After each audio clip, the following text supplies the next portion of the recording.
Hello, आप सभी कैसे हैं। आप सभी का मेरे यूट्यूब चैनल BHU एकेडमी में स्वागत है। आज हम लोग रेलवे ग्रुप डी एग्जाम 2026 के लिए साइंस के जीके जीएस के अति महत्वपूर्ण 50 प्रश्नों को देखेंगे। आज हमारा क्लास नंबर 13 होने वाला है। अगर आप लोग क्लास नंबर 12, 11 यानी अन्य पिछला क्लास नहीं देखे होंगे तो जा करके जरूर देखिएगा, क्योंकि यह क्लास आपकी स्पेशल रूप से ग्रुप डी एग्जाम 2026 के लिए चलती है। आप सबको जानकारी भी होगा कि आपके एग्जाम का डेट भी आ चुका है। आपका ग्रुप डी 2026 का एग्जाम 3 से लेकर के 21 अगस्त के बीच में होगा। तो लगभग आज से लेकर के आपके पास 1 महीने का टाइम है ना। तो तैयारी को बिल्कुल अच्छे से कीजिए और जितना अधिक से अधिक हो सके प्रैक्टिस लगाते रहिए, मॉक लगाते रहिए। अगर आप सभी को आज का वीडियो थोड़ा सा भी पसंद आएगा तो एक लाइक जरूर कीजिएगा। चलिए बिना देर किए आज के वीडियो को शुरू करते हैं। किस धातु को भविष्य की धातु कहा जाता है? सही जवाब क्या होगा? तो कौन सी धातु को भविष्य की धातु कहा जाता है? तो सही जवाब ऑप्शन सी होगा, टाइटेनियम। टाइटेनियम धातु को भविष्य की धातु कहा जाता है। मलेरिया रोग किसके कारण होता है? सही आंसर क्या होगा? तो जो मलेरिया बीमारी होती है, मलेरिया रोग होता है, यह प्रोटोजोआ के कारण होता है। किसके कारण होता है? प्रोटोजोआ के कारण जो है मलेरिया रोग होता है।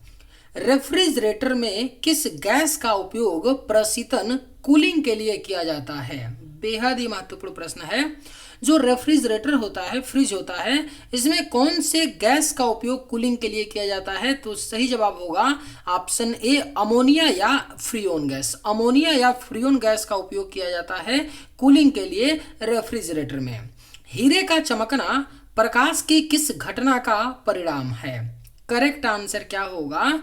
तो जो हीरे का चमकना होता है यह प्रकाश की जो घटना है, पूर्ण आंतरिक परावर्तन, टोटल इंटरनल रिफ्लेक्शन का परिणाम होता है हीरे का चमकना।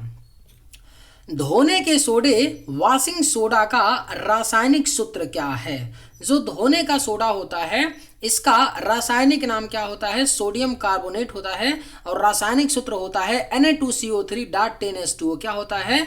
Na2CO3.10H2O होता है वॉशिंग सोडा का रासायनिक सूत्र।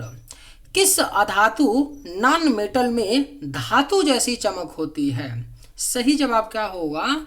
तो कौन सी अधातु है, नॉन मेटल है, जिसमें धातु जैसी चमक होती है? तो यह आपका आयोडीन है। आयोडीन एक अधातु है लेकिन इसमें धातु जैसी चमक होती है।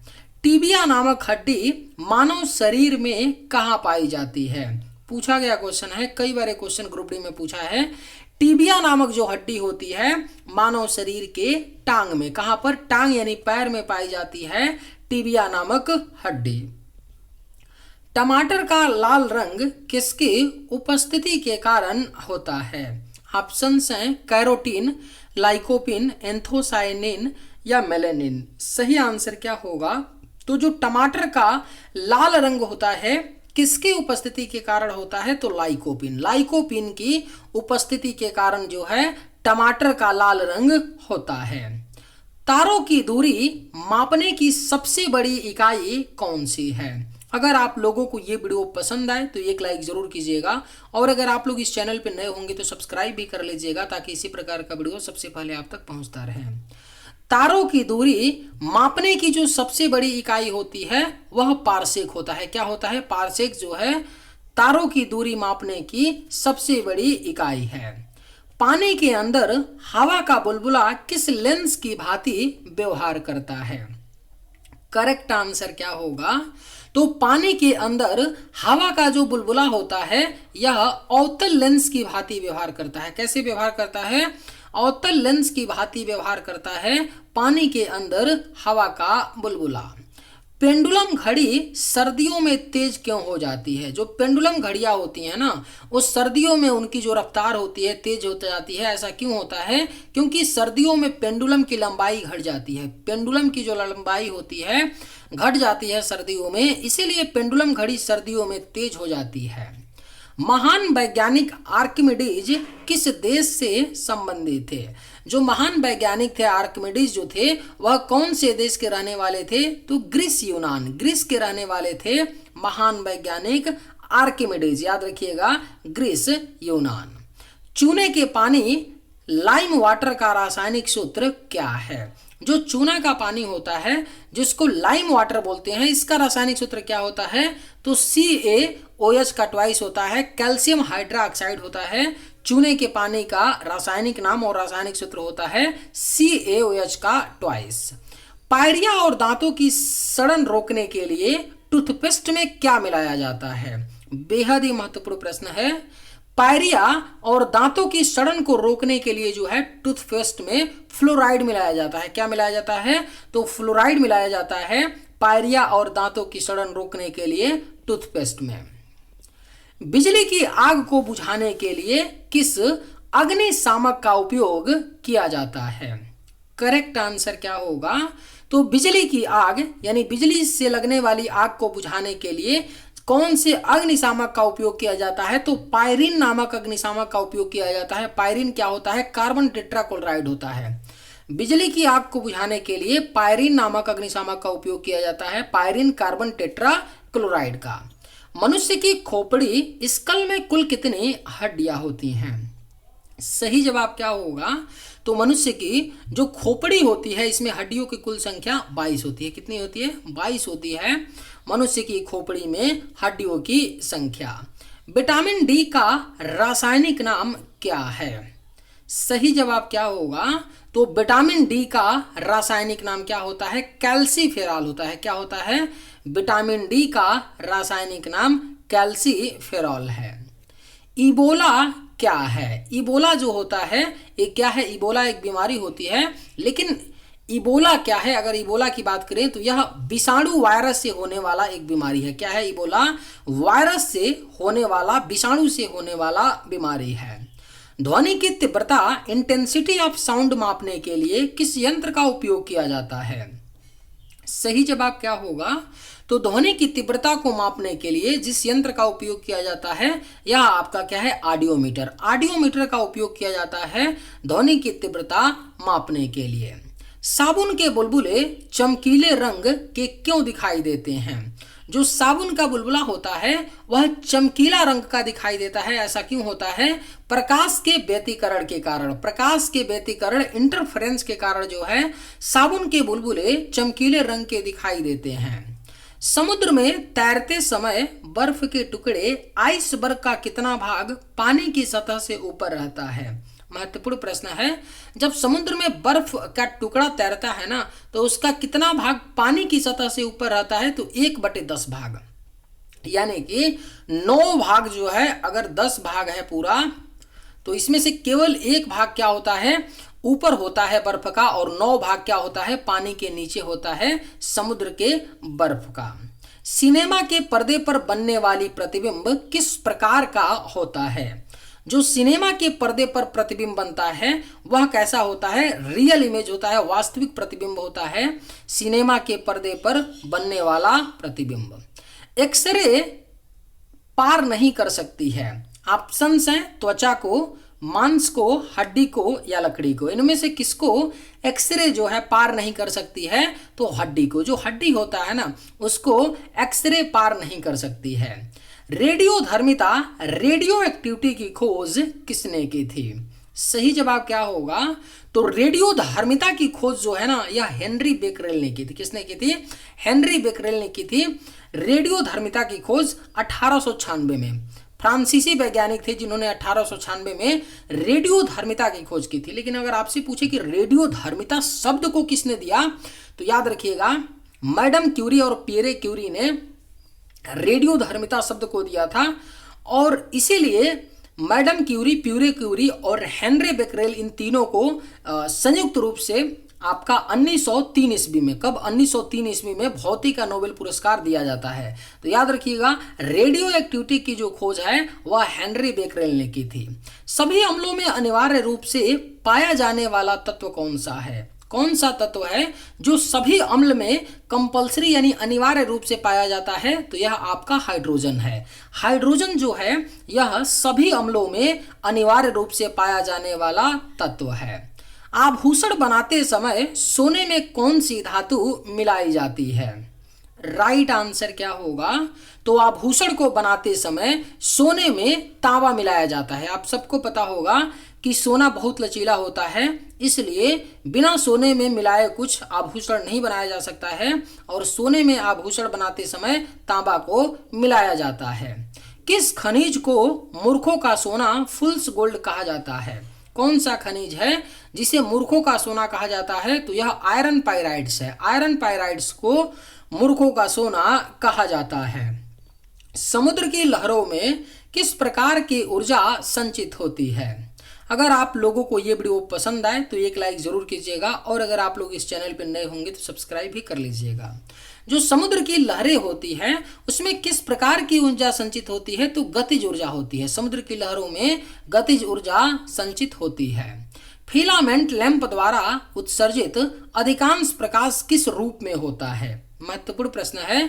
जो फिलामेंट लैंप होता है, फिलामेंट लैंप किसको बोलते हैं? बल्ब को। जो इलेक्ट्रिक बल्ब होता है उसको फिलामेंट लैंप बोलते हैं।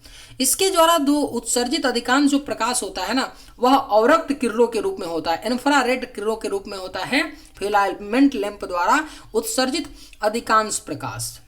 बर्फ पर स्केटिंग करना आसान होता है क्योंकि दबाव बढ़ने पर बर्फ का गलनांक, दबाव जब बढ़ता है तो बर्फ का गलनांक क्या होता है? आपका घट जाता है। याद रखिएगा, बर्फ पर स्केटिंग करना इसीलिए आसान होता है क्योंकि जब दबाव बर्फ पर बढ़ता है तो उसका गलनांक क्या होता है? घट जाता है।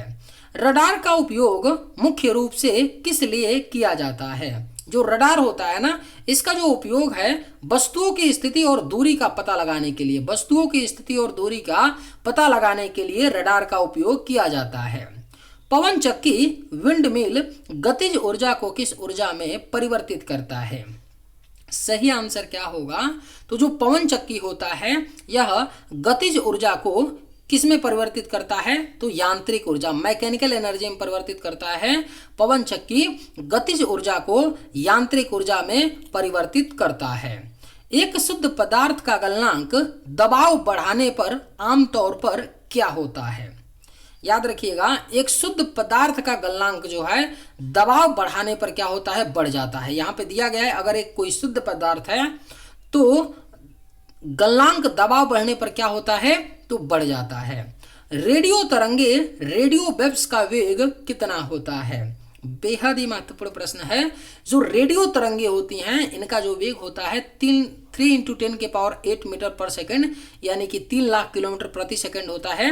लाइट के स्पीड के बराबर होता है ना, है ना, प्रकाश के स्पीड के बराबर होता है रेडियो तरंगों का वेग। दूध का पीएच मान लगभग कितना होता है? जो मिल्क होता है ना, इसका जो पीएच मान होता है वो कितना होता है? तो 6.6 होता है। दूध का पीएच मान 6.6 होता है। पॉलीथीन का निर्माण किस गैस के बहुलीकरण पॉलीमराइजेशन से होता है? कौन से गैस के बहुलीकरण के द्वारा पॉलीथीन का निर्माण होता है? तो एथिलीन, है ना, एथिलीन गैस के बहुलीकरण से पॉलीथीन का निर्माण होता है। बुझा हुआ चूना का रासायनिक सूत्र क्या है? सही आंसर क्या होगा? तो जो बुझा हुआ चूना होता है इसका रासायनिक सूत्र होता है CaOH का ट्वाइस होता है बुझा हुआ चूना का रासायनिक सूत्र। पीने के पानी को जीवाणु मुक्त करने के लिए किसका उपयोग किया जाता है? करेक्ट आंसर क्या होगा? तो पीने के पानी को जीवाणु मुक्त करने के लिए ब्लीचिंग पाउडर, कैल्शियम हाइपोक्लोराइड का उपयोग किया जाता है। किसका? ब्लीचिंग पाउडर का उपयोग किया जाता है पीने के पानी को जीवाणु मुक्त करने के लिए। ब्लीचिंग पाउडर, कैल्शियम हाइपोक्लोराइड का प्रयोग होता है। अनुवांशिकी की बुनियादी इकाई बेसिक यूनिट ऑफ हेरेडिटी क्या है? जो अनुवांशिकी की बुनियादी इकाई है यह क्या है? जीन है। जीन जो है अनुवांशिकी की बुनियादी इकाई है। पत्तियों में पाए जाने वाले वे छोटे छिद्र क्या कहलाते हैं जिनसे गैसों का विनिमय होता है? सही आंसर क्या होगा? तो पत्तियों में पाया जाने वाला जो छोटा छिद्र कौन सा है जिससे गैसों का विनिमय होता है? इसे स्टोमेटा बोलते हैं। स्टोमेटा या रंध्र बोलते हैं। ये पत्तियों में पाया जाने वाला छोटा छिद्र होता है जिनसे गैसों का विनिमय होता है। रक्त का थक्का जमाने के लिए कौन सा खनिज आवश्यक है? महत्वपूर्ण प्रश्न है।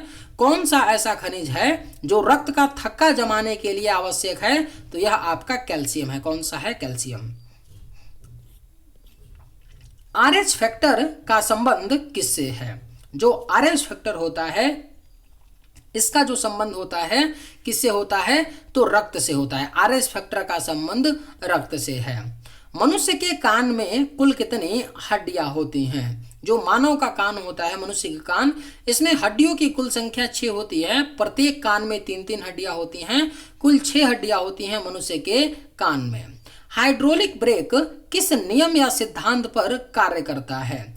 जो गाड़ियों में हाइड्रोलिक ब्रेक लगा होता है, कौन से नियम या सिद्धांत पर काम करता है? तो पास्कल के नियम पर काम करता है हाइड्रोलिक ब्रेक। प्रकाश के तरंग सिद्धांत, वेब थ्योरी ऑफ लाइट का प्रतिपादन किसने किया था? बेहद ही महत्वपूर्ण प्रश्न है। प्रकाश के तरंग सिद्धांत का जो प्रतिपादन है यह हाइजेंस ने किया था। किसने किया था? हाइजेंस ने प्रकाश के तरंग सिद्धांत का प्रतिपादन किया। ऊष्मा का एसआई मात्रक क्या है? सही जवाब क्या होगा?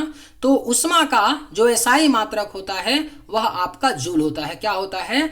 जूल जो है ऊष्मा का एसआई मात्रक है।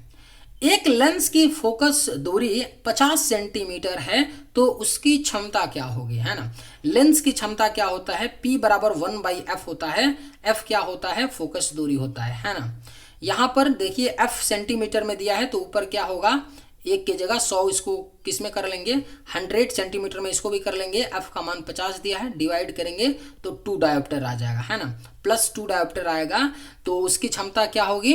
2 डायोप्टर होगी। ये फार्मूला जो है आपका मीटर में होता है। किस में होता है? मीटर में होता है। P बराबर 1/f, तो f यहाँ सेंटीमीटर में दिया है ना?